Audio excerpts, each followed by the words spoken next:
Hello friends, स्वागत है आपका अपने चैनल टारगेट सीटेट में।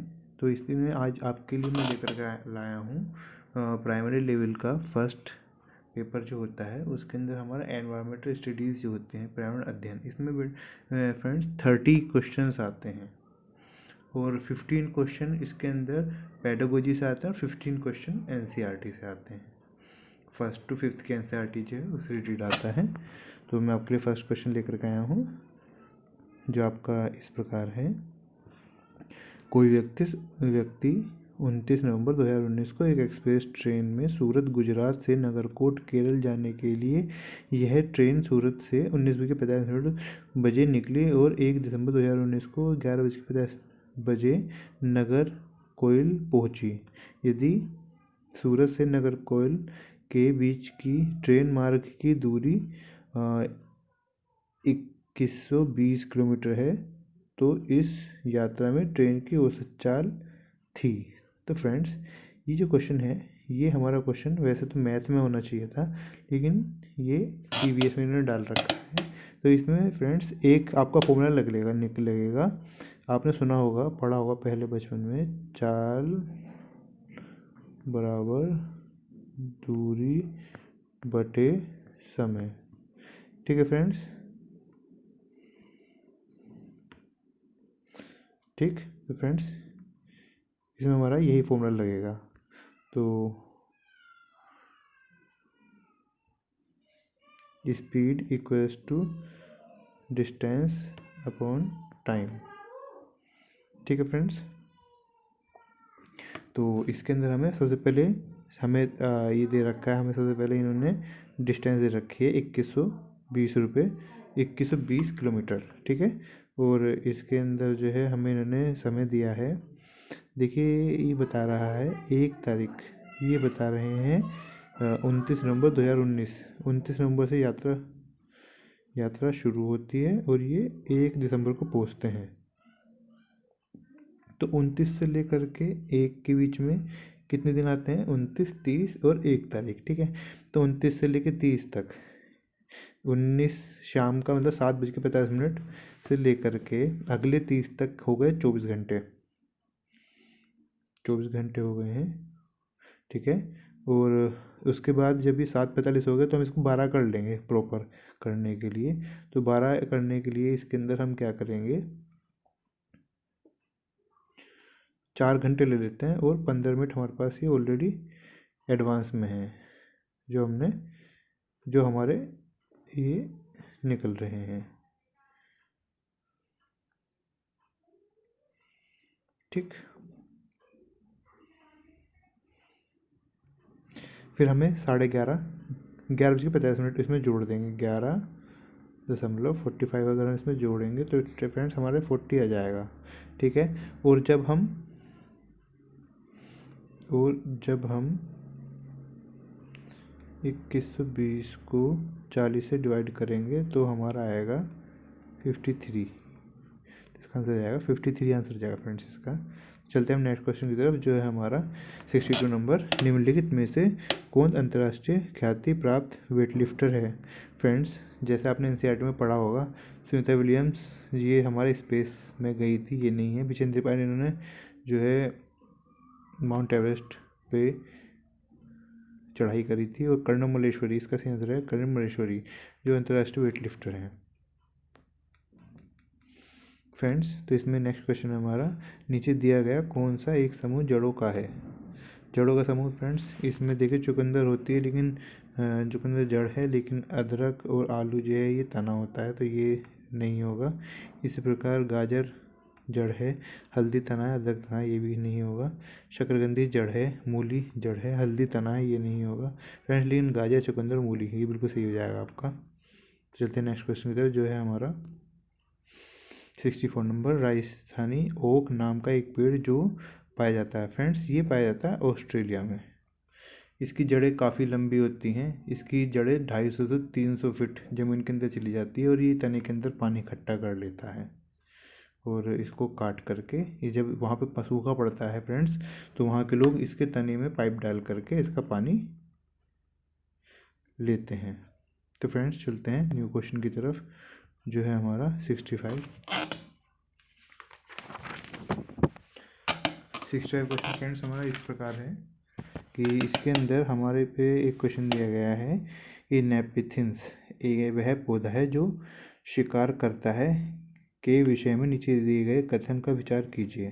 ठीक है फ्रेंड्स, तो फ्रेंड्स नेपिथिन्स के बारे में आपको मैं बता देता हूँ।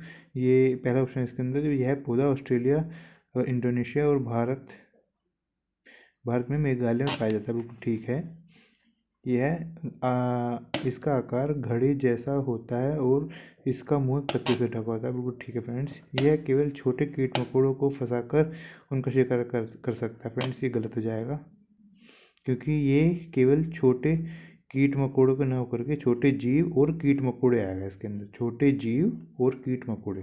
जैसे अब नेक्स्ट है इसके अंदर, वह छोटे कीट मकोड़ों को खींचने के लिए मोहक आवाज़ निकालता है जो इसमें फंस जाते हैं और बाहर नहीं निकलते। फ्रेंड्स ये भी गलत हो जाएगा, क्योंकि ये एक खुशबू छोड़ता है, ये आवाज़ निकल के खुशबू छोड़ता है फ्रेंड्स। तो इसका आंसर हो जाएगा नंबर 1।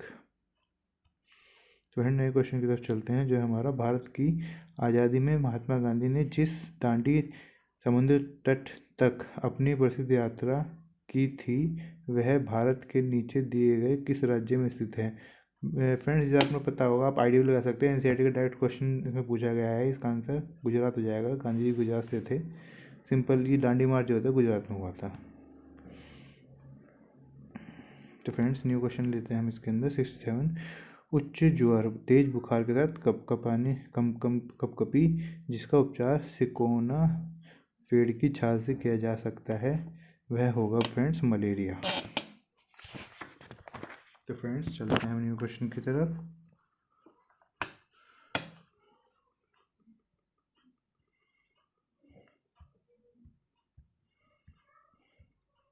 फ्रेंड्स ये डायरेक्शन का क्वेश्चन है जो इसमें दिया गया है। इन्होंने कहा है किसी डॉक्टर का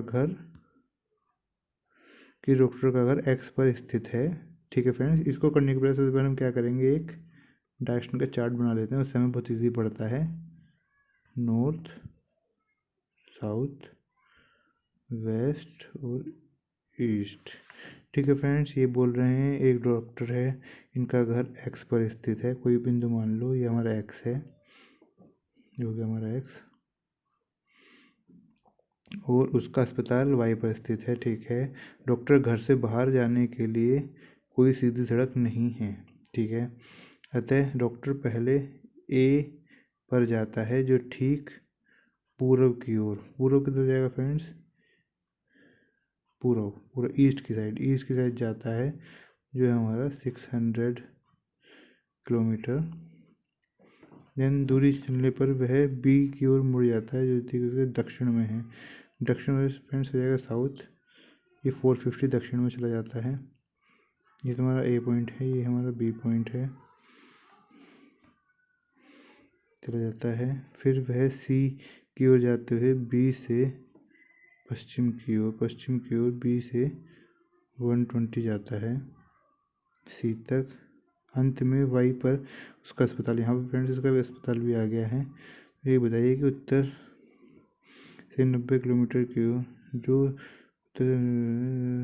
अच्छा, सी से ठीक उत्तर 90 की दूरी है अस्पताल से सापेक्ष डॉक्टर के घर सही दर्शन क्या होगी फ्रेंड्स हम इसके अंदर जहाँ से हम शुरू करा था यहीं पे हम अपना नेविगेशन सिस्टम बना देंगे, और यहाँ से ये इधर गया है।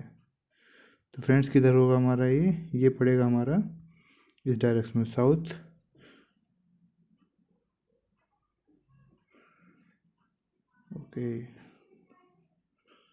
ओके फ्रेंड्स, सॉरी, ये फ्रेंड्स ये कह रहे हैं अस्पताल से पूछ रहा है, ये अस्पताल से बताना है आपको। अस्पताल भी बना देंगे, यहाँ पे था ये, और इसका घर जो होगा ये होगा हमारा यहाँ पे। तो फ्रेंड्स ये होगा हमारा इस डायरेक्शन में, नॉर्थ वेस्ट डायरेक्शन में,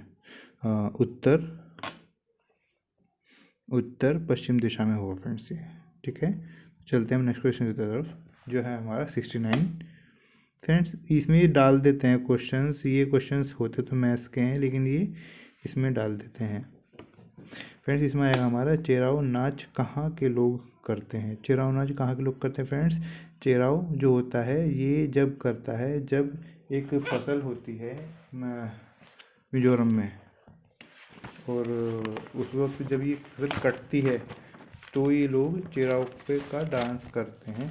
इसे बोलते हैं झूम खेती।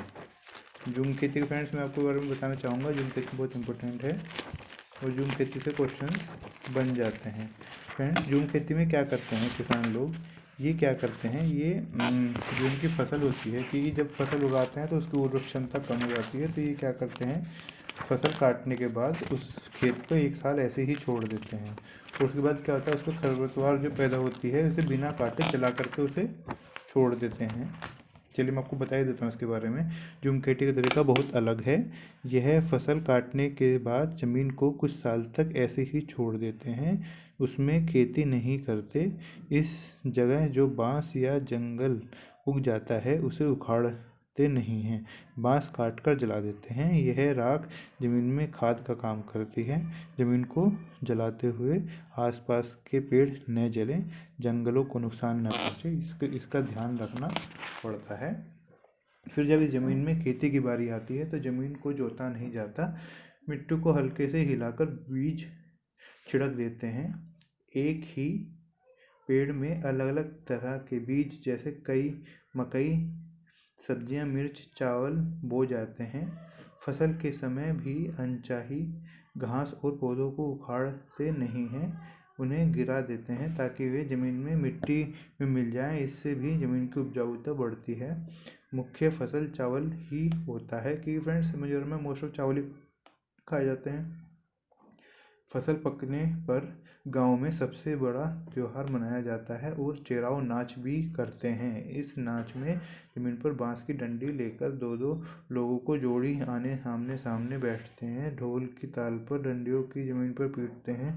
डंडियों के बीच लोग एक कतार में खड़े होकर कूदते हैं और नाचते हैं।